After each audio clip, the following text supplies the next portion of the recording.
Hi, I'm Jim Hemphill, features writer for IndieWire, and this is our craft roundtable on visual effects, where technology and creativity come together to expand what's possible in television storytelling. Whether invisible or spectacular, VFX plays a critical role in bringing these worlds to life.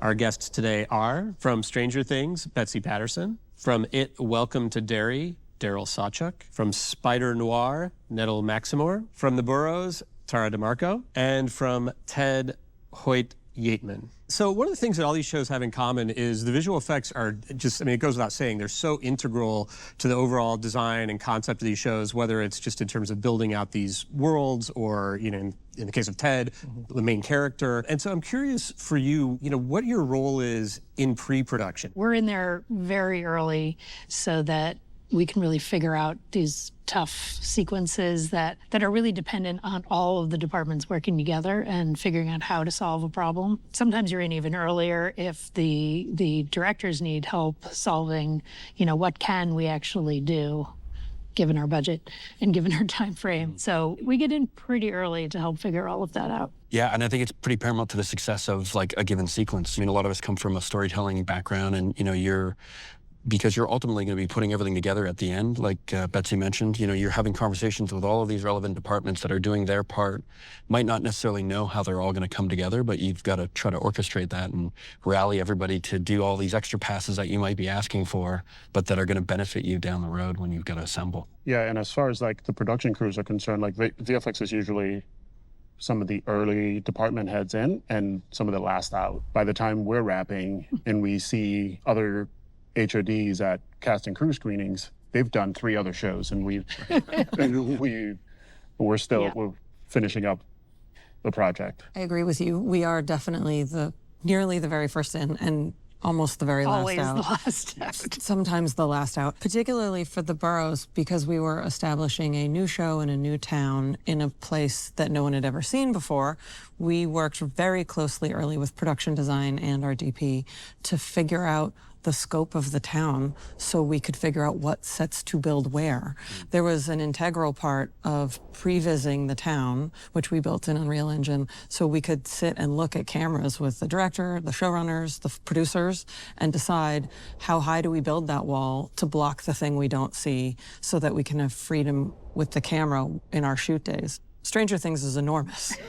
The Burrows is quite contained comparatively, but in that containment, visual effects becomes an advisor to figure out how to shoot where so that we get performances without owing shots. Yeah. All throughout the series. Yeah, on Ted, the group has worked together, the crew, over several Ted shows, including the feature. So it's more about getting in there and working with the DP, the lighting, the look, the animation. And what I think is most fun about visual effects is that you really are in at almost the very beginning, even in the storytelling, because they'll look at what needs to be done, or because we had some adventures into Dungeons and Dragons and things like that.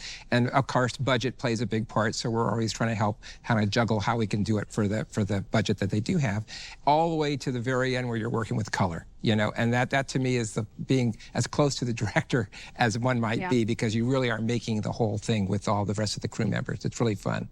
Yeah. It's very exciting. Speaking of directors, I'm curious how you each find a common language with the director. I'm assuming that some directors probably are very technically oriented and really understand this stuff, and I'm sure that some probably are not. And I'm wondering how you find a way of communicating with directors to understand what they want and sort of make them see what you can do if they're not maybe as technically or visually effects oriented. I'd say for the most part, everybody was very happy to get involved and were willing to get on board with us in terms of using, the tools that we had at our disposal to help kind of plan out and craft sequences. But to me, it's all about education and enrolling them in the process. You're not trying to dictate how they shoot their episode, but you're like, hey, here's some ideas. What do you think of this? How about this? And I think building that relationship and that familiarity with the directors and, the DPs on specific episodes is paramount for success. Same for Spider-Noir. We had a couple of our directors had a lot more VFX experience, and others were comfortable with visual effects. So it was just finding a good way to collaborate with them. We did a lot of virtual camera previs, both for shot planning and to help production design set scales. So that was super helpful to get some of our directors in there with the DP and frame up shots in the previs environment and get a stronger understanding of ultimately what the ultimate end goal was. I think our job is often to listen to those individual directors first, to really hear what they want from the scene, both in the shots and in their freedom of camera movement, because often our role involves reference and props and all kinds of things that can inhibit that work. So we have to start with conversations just to see what's the creative and what's the intent. And then the technical expertise is really up to us. Like, I don't expect any of them to be as in the weeds as I am.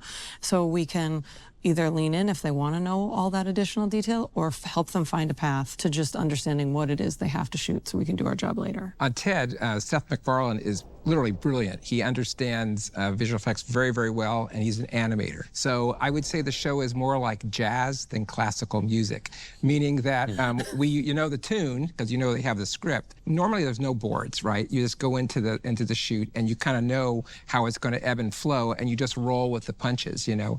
And since, like I say, the crews work together so much, it just kind of happens silently. He just gets on there. Since he voices it while they're doing it, we don't use almost any technology really on set. There were a couple episodes where we were in like a forest, and in terms of dungeons and things like that, where we had a little bit of previs to kind of work it out, but most of the time it's very organic. And that's what keeps you on your toes, makes it fun, and I think it brings a certain life to the character that you don't find when it's too highly processed. You know, so it's a really interesting project. I never knew my mother! You never knew your mother? No. I never knew my mother. Or any of my aunts. Oh, Sidney, I'm so sorry. I had no idea. His name was Sidney in the exercise.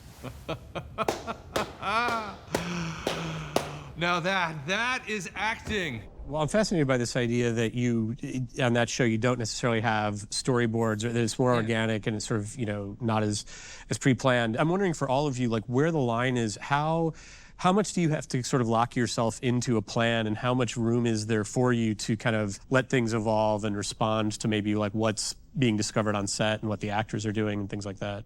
I'm a planner by nature, you know, but I do come from an animation background. So like for me, character performances, designing action sequences, you know, usually you are prevising and kind of working out choreography and, you know, kind of having a template so that you can start with something, and usually that's a base, and then you're allowed to improvise on set and try out different things. But as long as you've got the main sequence covered, you know, feel free to improv, you know, as you're going. Andy was an interesting guy. I'd say 75% of what we talked about, we did on the day. The Andy specials, we used to refer to them, were the ones that came up last minute, you know, big surprise to the DP and me, where some of the best shots in the series, you know, and you'd talk to Andy, like, when did you come up with that idea? And he's like, oh, last night, like 3 a.m. I realized we had to come up with something cool to get into the scene, and you're like, oh my God. So, you know, you have to be prepared for both.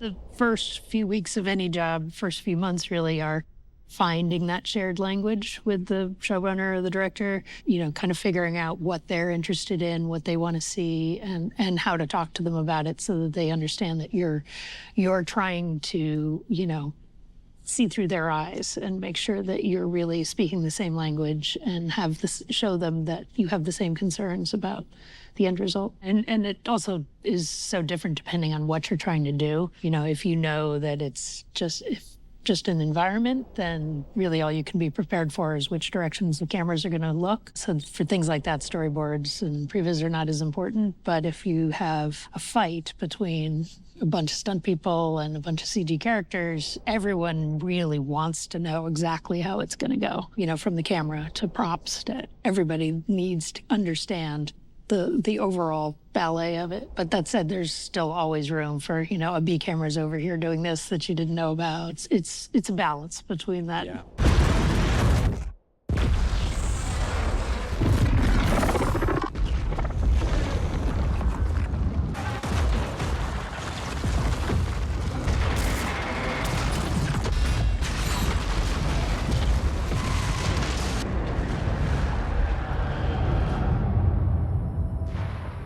Daryl, I like that you called it a template. I think a template is a great way of thinking about it, because often we'll go around to the other departments and ask props to have 4 different props standing by for the cast to interact with based on what on the day they find. Like, what is that action? Does it need to have weight? Do we need to feel that it has weight, or are they supposed to throw it really far? Whatever's happening. So that is all the work that happens in the office ahead of time, so that we set a template along with our other HODs, so that we can advise and they have the pieces necessary to capture the performance.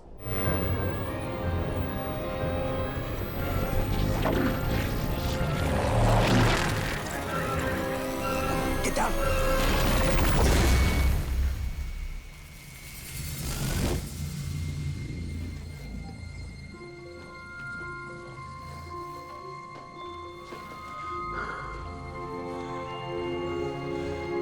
You see it, right? Yes, I see it. I think it also depends on the technical complexity of your show, right? So like on Spider-Noir, we have a lot of technical timing things that are highly dependent on stunts and special effects all playing well and all the departments playing well together.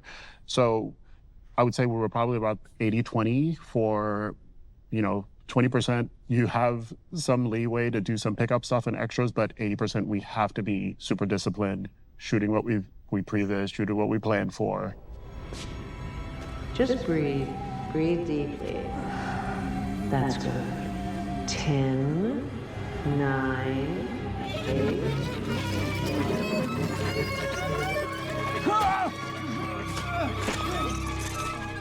Well, and what were some of your references or influences in terms of like designing just the whole environment and the cityscape and everything? I mean, what were some of the noir movies that you were looking at or thinking about? Maltese Falcon, Chinatown, Third Man. Our showrunner had a guide, this Bible of what this show ought to be, and every department head took that into production. So our production designer had so many references for us. We lived on old NYC, which is basically this time capsule for New York that's online, and you can pick a year, go back to a specific time period, and just look through so many photos of what the city looked like. We shot in LA for New York, a lot of set extensions for all of our exterior scenes. That brings up, you're reminding me that It, Welcome to Derry and Ted are both essentially also period pieces. And I'm curious what the role of visual effects is in terms of selling the period. Yeah, for our show, I mean, similar.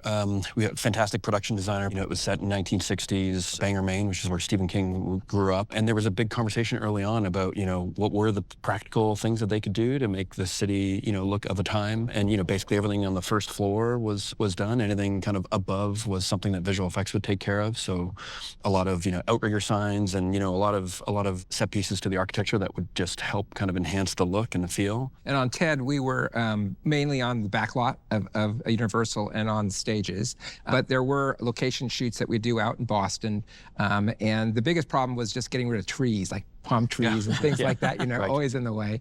And so we did a lot of season changes. So we would, be winter and snow, would add those kind of things as well. Driving plates, a lot of driving inside of cars. And so again, arrays would go down streets and stuff like that where you'd have to remove modern day cars or modern garbage lighting. cans or whatever, so that kind of work was done, to be able to make it look like it was back in '93, back east, that type of thing. So yeah, but that's more traditional kind of thing, VFX in terms of doing it. I mean, Stranger Things had a ton of that too for the 80s, and the guys were very, very interested in having the street lights be, sodium vapor and not the modern LEDs, which made it very difficult because in previous seasons there were some streets left in Atlanta that had sodium vapors, but no longer. So we sometimes the art department would have to dress them in, but of course they would never have enough. And sometimes we were always trying to play with color temperature and trying to get these lights to look like they were period appropriate. Stranger Things doing, the final season, you're doing the final season of one of the most popular, beloved shows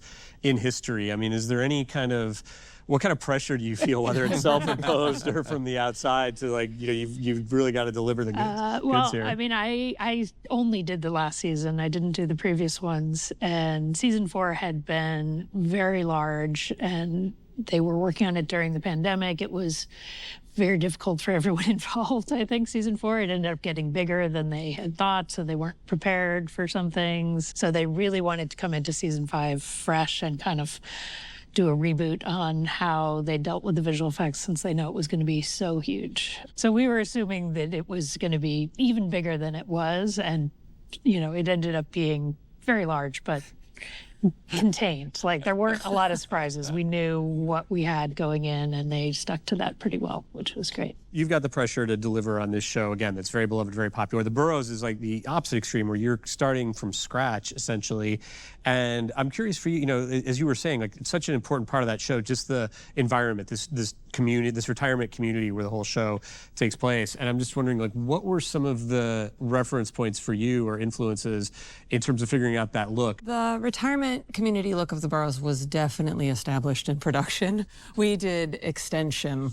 We did a ton of extension, and we actually looked at Sun City. We watched documentaries about retirees. So we got the vibe of sort of Palm Springs, Florida, and what to look for in those communities. We actually did a field trip out to Palm Springs to check out like the golf cart spaced parking and the fun little pathways that are just for retirees that aren't going to use a car. And then taking all of that into a Bible and passing it along to the vendors to help build out a city with those special touches of a little bit of Southwest and a little bit of like special Palm Springs beautiful. All of these shows are very, very ambitious, and there are a gazillion people who are working on these things in terms of visual effects. How do you guys make sure everyone's on the same page, making the same movie, and that it's all, it's just amazing to me when I think, you've all got, again, different vendors, different people, so many layers to this. How do you kind of, as department heads, make sure everyone's on the same page? A lot of Zoom calls. Yes.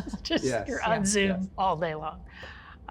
Because all the vendors are all over the world. So they're very, sometimes you get lucky enough to work with people in LA, but generally all of that kind of getting everyone on the same page and the creative discussions are all happening over Zoom. And then you're usually in sync looking at images together. And at the beginning, it's all the reference and talking through the overall look. And then as you go on, it's looking at each shot over and over. We all do a ton of communication and a ton of sharing, Yeah. both sort of up the filmmaker chain to the showrunners, the directors, the DPs, production design, and also down to the various vendors. Any feedback on anything we create from the filmmakers has to be disseminated to all of those vendors. And then we have to cross-share their work so the tone stays the same. I mean, that is the core part of our job, is to make sure that we have visual alignment and we get the tone right for the film or the show. I think the casting, like you're kind of casting vendors as well, based on specialties. And some guys are great with creatures and characters. Some guys are an environment house. Effects-based, specialties. Previously coming off of big Marvel shows where you might have to build the same character 3 times at 3 different vendors and have all those consistency things. Yeah. Episodic TV, you usually don't have that same kind of, you try to avoid that. Yeah, exactly. You don't want to do it even on a feature. Yeah. So for Derry, we had, Rodeo Effects was, they were a key part. They did all the Pennywise work on the previous 2 films, so it made sense. Okay, well, they're going to do the Pennywise work. So we knew that was kind of a benchmark or an area of focus. And then we tried to, cast other vendors based on their specialties. It meant that vendors were working across the entirety of the series as opposed to maybe just focusing on a single episode or a couple of episodes. But I think the consistency of work was much better because they were the only guys doing the Derry Air Force Base or the downtown core, or the scare sequences were kind of per vendor. Shared shots too, because many times we're working with multiple companies, and one might do the background, one might do TED, one might do some kind of specialized device like that. So you're constantly moving things back and forth. Maintaining color balance, maintaining color pipeline is really important. Today in the DI and the post, that's also an area where things can be adjusted. So using embedded mats and things like that we can then use to actually control on a last level of adjustment if Seth, when he's looking at, wants to change something. Like the TED character is broken in all different pieces. We see it completely final when we actually approve it, but it's layered EXRs so that you can go in and you can adjust almost any of the levels you need to in post if necessary, stuff like that. So we try to make it completely adjustable so that we can keep it as flexible as we can all the way through the process. Same for Noir. We had to support color with extra mats so that the beautiful version that you see in color can be tweaked in DI so that you get the same version in black and white. So a lot of supports in that way. And then going back to the comment about vendors, it's just, again, staying true to your Bible and making sure that the show Bible is consistent, everybody's read in, everybody's on the same page, you're all delivering the same product. It makes all of your lives easier that way. Definitely. And what kind of factors go into deciding what's going to be CG and what's going to be practical? Like I'm thinking, for example, of something like Vecna on Stranger Things, who I'm assuming is a combination. Like how do you decide where that line is? It was almost entirely prosthetic makeup in season 4, but that meant that the actor had to spend 7 or 8 hours in makeup before he could even walk on the set. And both for his comfort and for ease of shooting, since he was going to be in a lot more scenes this season, we decided he would be a lot more CG and just have his face be practical. So he was only had to be in the makeup chair for 2 hours, 3 hours. So that was a big factor. But it was also that, you know, they wanted him to have a little bit more of a glow up, and that he's kind of rebuilt himself between the seasons. So it was a big part of the character as well to kind of build this armature that he's built for himself. And then we were able to have a lot of fun with the movement of it to kind of emphasize his performance and key off of, you know, whatever Jamie, the actor, was doing. We would have all those little vines and veins pulsing according to his kind of mood and the tone of the scene. You know, for me, the first time really working in horror. So, I mean, it's a genre that's heavily steeped in, you know, practical makeup effects and trying to get as much in camera as possible. And for me, too, as a personal philosophy, I think the best visual effects, you know, tend to look if you start with something real and then you're adding into it. If you have to replace, you can replace. But again, having something on hand on the day, I think it gives a better performance. Everybody around, all the crew knows what we're shooting. You know, it just gives you great lighting references, right? Having practical goo and slime and all of this viscera that we had. You know, you're looking at frames that as they're being shot and you're like, oh, wow, that could hold up. You know, anything we do on top of that is going to look great, you know, because the photography is already a good base. And yeah, like you mentioned, having actors in prosthetic makeup, you know, giving you a real performance, giving the director an opportunity to actually, you know, interact and get a performance that he's happy with. So in the burrows, we have a creature that is 7-ish feet tall with 8 limbs that crawls along the ceiling in pressure holds and then, spoiler, feeds on the seniors. So we were not able to do any prosthetics or any kind of in-camera. We did make a bust and we made a full-size puppet. We tried to do some puppeteering, but ultimately the movement is so complex that it became animated. It was the best lighting reference ever. Yes. And, you know, all of our actors that had to exist in a scene with this creature are older. It definitely helped them and their performances to see this super creepy bust placed in the super creepy scene. Some of them would wait to see it until right before the shot so that they could react naturally. So I think, again, as much practical as you can, even if you know that you're keeping none of it. On Ted, there's a lot of physical interaction between Ted, the main character, and the human cast. And so we have this Ted character, which is, we have several stuffies, right? And he's puppeted across the set when we're kind of doing it. That's where everyone kind of talks about and looks at it. And the actors get to work against it. The cameramen get to set their camera moves. Seth reads the lines in real time, you know, and then therefore he can adjust very quickly to the actor or the actor to the performance. Makes it work really well. But there was quite a few times in the different episodes where he's in a bathtub with soap bubbles. He's tussling and being wrapped around and thrown, you know. So that poor little Stuffy goes through a lot. We have some stunt Stuffy. So he looks like he's there. His food plates, all that kind of stuff is very carefully orchestrated. I think you get a better performance, right? Yeah. I mean, You do, know, yeah. Because when you come, and some shows, like you say, you really got to nail it down. But what was really kind of fun on this one is it was like jazz. I mean, and I really mean that from a musical standpoint, because you know what the script is, you know what the lines are, but it would change. You know, we would shoot something and say, okay, let's tighten it up, let's do this, let's go over here, you know, and it would just be something where you could make these changes on the set, and the whole thing was very fluid, and everyone, having worked together so much, knew exactly where no words were being passed. It would happen, you know. Now we have a very confined, kind of limited things that we're doing, but it worked really well, and I think it's really the benefit of the crews that made it happen. Yeah, I think it's super helpful, but it's all these things that you're doing that people think you're crazy when you're doing them, but you're like, just trust me, like, give us a year and a half, you're going to see it and think it looks great, you know? When the shoot starts, you want to have an arsenal of tennis balls, sandbags, just anything to help the actors really feel whatever it is that they need to feel. What were the actors looking at when the mutant baby flew out of the movie? Good example. Yeah. Well, it's funny you mention that. I mean, you know, we obviously couldn't create a prosthetic, but I was like, hey, we should cast a motion performer to play the creature. Like that sequence. Obviously, it starts in the car at the beginning of the episode. It's traditional size. We made a prosthetic that we could both birth the creature, and most of that was in camera, and then we could puppeteer something for flying around for eyeline. But obviously, when it came to the end of the episode and it needed to grow to 7.5 feet, well, okay, that's going to be harder to do. But we had a performer, and we built out kind of more out of a foam-based kind of silhouette that was the size and shape for framing that the DP could use to compose the shots. We made a giant prosthetic head that was accurate for lighting. Andy liked to put it on and wear it and dance a jig, and it provided a lot of comedy relief on the day to ease some of the tension. Yeah. But we had one on a painter's pole, and Andy, the director, was like, okay, this is where I want the eyeline to be. So to me, it's giving the director an opportunity to kind of choreograph exactly what he wants in the moment.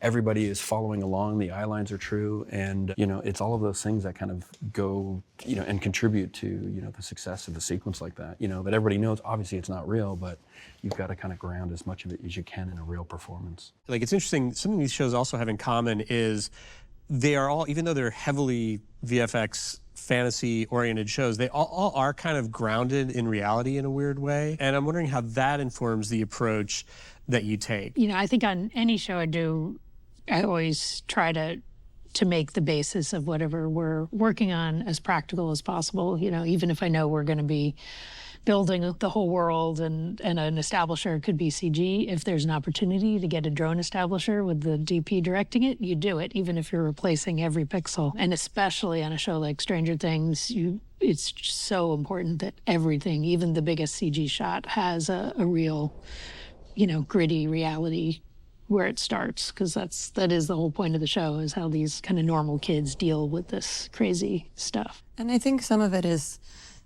in the notes process, both receiving them from the filmmakers and relaying them. Is that monster walking in tiptoeing? Yeah. Is it a threatening stomp? Like, do we hear a sound effect with this? Are they busting through the door, or is it a jump scare? And you don't always look at a scene when you're the artist working on a shot. So it is really important for us to relay, this is a moment of tension. Let the character, even if it's a CG creature, be as tense as all of the actors who are about to do the jump. So that's a huge part of that conversation of tone and communication. Playing on that, I think a big part of the collaboration comes from the editorial team, and we had a fantastic trio of editors. And again, some had more experience with visual effects type shows than others. And, building out tension and tone and all of that, like you said, we previs things early on. We've got great vendors that'll put a cut together and maybe even have a little bit of sound effects. What I did early on was we would actually pass it over to the picture editors. They would take a pass and actually put some fantastic score and sound design in and allow for the tension of, oh no, this is how long the dialogue is going to seem. This is where I'm going to build a pause before that scare happens. And it transformed the previs that we were able to use and bring to set and kind of go, hey, this is kind of where we're starting with. And everybody would go, oh my God, that's incredible, We did the same thing. The editors were on from the beginning, and whenever, they would always take a pass at the previs. Yeah. And on really TED, what was kind of interesting is that the editors would edit, and we would work with a blank plate. In other words, you would not see a animatic of TED. And I thought that was really kind of refreshing, because everyone who was in that kind of position of power could visualize what they were seeing.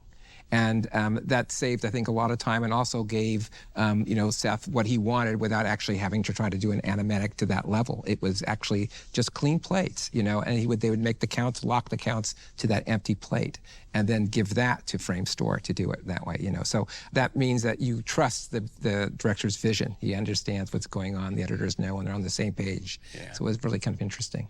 The hyper planner in me is giving me hives every time I hear about the jazz of tech, because we, going back to our prep and previs, and a lot of our previs stayed in the edits and went to the studio and went to pass studio network cuts for quite a few versions. They were updated, but we stayed true to a lot of the sequences that we planned and previs and shot for. So, yes, there were some shots that the full VFX shots evolved and changed from previs through the cut, but a lot of the stuff that we planned for that had live action stayed. And you had to be dogmatic about it, because otherwise you lose you blow your budget, or you lose the tone of the show. And I know it's very different. Yeah, but see, we're working with an animator too. That's the other thing. And Seth is an animator, so he visualizes it perfectly, and you can see what's going on. He'll even say, "You clipped his head to the camera operator," because there's nothing in the plate, right? Oh, okay, and they'll go back and they'll do it again, So he sees a really strong vision, and so that makes it really fun when you're working on these kind of projects because it's going to be right when it goes on there because he sees it. You don't have to convince him. He knows when it's working on an empty plate. He'll tell you whether it's right. Rare. Yes. Wild. It is very rare, right? But that was fun. Made it really fun, right? It does speak a little bit to the challenges that you sometimes have. You're towing the line of you're the person that's dogmatic. You have to have a structure and okay, this is what we need bare minimum to make the shots achievable. But you also have a whole team of people that you're trying to not slow down the AD. They need to make their day, and sometimes you do have to let things go and become a little bit more improvisational. There's a lot of bargaining. For sure, I mean, I know for us in the last episode, there's this gigantic, final fog battle, we called it, where we shot on a giant stage, and early on, again, could have been all blue screen, and thought, okay, well, let's work with the special effects team to fill up the entire stage with fog. Andy wanted this to be very ambiguous and abstract, and everything was going to fall off into the distance, and we did a bunch of testing where if everybody was positioned in the center of this giant stage, and we had enough fog between the camera and the subject, everything fell off beautifully, and I'm like, oh my God, this is going to be great. We'll just put a little bit of snow in, it'll be straightforward. And of course you start filming with that intention, and then you get closer and closer and closer to the walls, and all of a sudden you see all the screens, all the lights, all the people just standing there, on their iPads or whatever. And we're like, oh, hold on a second, can we reset back to the middle? Maybe they did that the first or the second time, but eventually you're like, oh, if we keep resetting every time for visual effects, they're not going to make their day, and it ruins the flow of the performance. So what ended up happening in our situation was every shot became a visual effects shot. We weren't planning for it, so the budgets became a big question. It tripled in shot count, so you're all of a sudden managing like what became almost a bit of a crisis in post, because you're like, holy shoot, this is the finale. It needs to be massive, and it should be this scale, but how do we make that work? What can we cut or be strategic about? And that's it's interesting. You're kind of constantly those two lines of being the planner and the organizer, but also having to kind of work and improvise on the day. I've got to ask before we go how you did the thing on TED where Seth MacFarlane plays Bill Clinton. That's a very strange episode. Yeah, that is very strange and out of the ordinary. Yeah, that was unusual because he wanted to play Bill Clinton and make it totally real, right, for the jokes to work. And so that was kind of a long-winded thing. But what happened is that the first thing we did is we went to find what we could get of Bill Clinton in terms of photography or video, things like that, work with the Clinton Library, had an archivist go in. And I was kind of shocked to see how bad video was again. I lived through it. It's like the mid-90s. It was awful, And so the only thing we had of really high quality were the portraits, the presidential portraits. In those years, there was no head scans like that. So the first thing we did is we hired a ZBrush artist that is excellent. He's kind of a forensic sculptor. And he used, again, photography from the portraits, did a research, figure out what kind of lens they're using, what the back was, things like that. And essentially made a very, very accurate portraiture of the Bill Clinton from 1993, I think it was. And from that, we then had head scans of Seth from other projects, and we put them together, and we're kind of horrified at how different the two were. They were not close in any way, shape, or form. But that then eliminated immediately the idea of prosthetics. We're going to be using prosthetics. So then we were kind of requested not to use any of the bad word, the AI, and so we went with the idea of using full CG. So on the shoot, we used actually 6 Venice cameras that were photographing. Seth did not have to wear any makeup, and he was able to operate just as a normal actor amongst the other actors. And with those 6, we had some advanced photogrammetry technology that allowed us to reconstruct his face in 3 space. So that was then used to take this model that we had built of Bill Clinton and then animate that. And we got it to a pretty high level of performance, but it never did quite look real. In other words, you could always have that uncanny valley. And you're talking about tight shots, and he's also delivering these crazy lines. It's a very funny sequence. But for that to work, it needed to have the realism there. So we, at that point, were kind of forced to look elsewhere. And we were fortunate working with a company called Deep Voodoo. And it's not deep fake, because deep fake is something where you basically replace a face onto another actor, right? And most of the time they'll cast that actor to be physically the right shape. Again, we didn't have that. So we went in and they had just broken out some new technology where we completely replaced the whole head. So the performance you get is exactly that of Seth. You weren't able to actually go in and amend it because it was AI essentially. But it had to copy the camera movement, it had to have the lighting technology correct. And what AI gives you is an amazing amount of physical detail. That's something that you don't capture, even in the best capture systems. It does what I call the heavy lifting, which is where you're able to take all the nuances, like inside the mouth, it understands what speech is. And so you get the tongue operating inside there, which you'd never get in animation. And so we were able to do that, and we kind of lifted it to a very, very high level. And that was kind of required in order to make it a scene that played and have the jokes work. And that's the number one thing in TED is the comedy has to be there. So that was the technique, you know. Well, this has been great. Thank you all so much for coming here Jim. and talking with me about this stuff. It's really fascinating. So thank you. Yeah, Thank appreciate you. it. Thank Thank you you. guys.